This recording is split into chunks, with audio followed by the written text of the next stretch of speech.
के समझ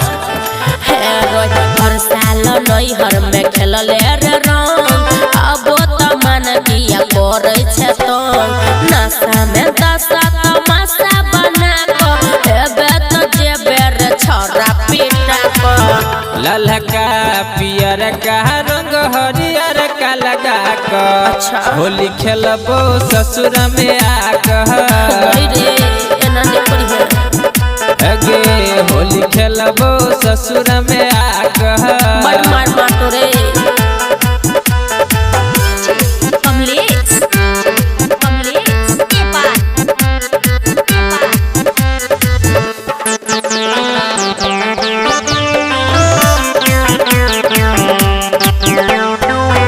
लहे लहे रंग लगेबो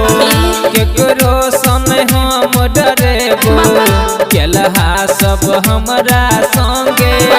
तोरा भतरा के बतेबो रे केला करे छे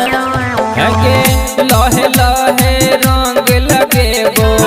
केकरो सन हम डरेबो केलहा सब हमरा संगे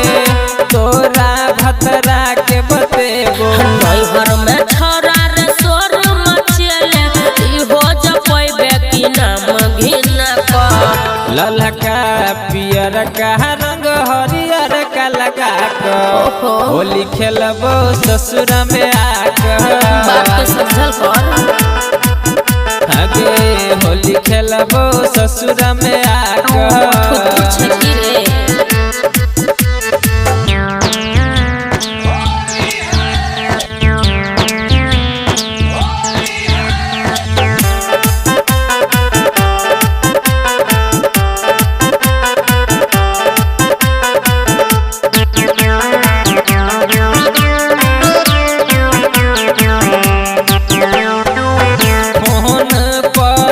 बतियाई छे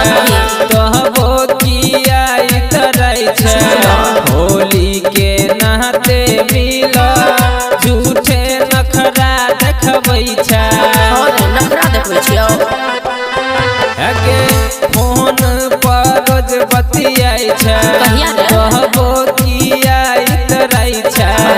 होली के नहाते मिला झूठे नखरा देखबै छे राइटर रिझन सुमन सोन ज्ञान कहै छियो भटबो नहरे में आको ललका पियर का रंग हरियर का लगा कर होली खेलबो ससुर में आकर अगे होली खेलबो ससुर में आकर हर साल नैहर में खेलले रे रंग अब त मन किया करे छे तो नशा में दशा तमाशा बना को एबे त जेबे रे छोरा पीटा को ललका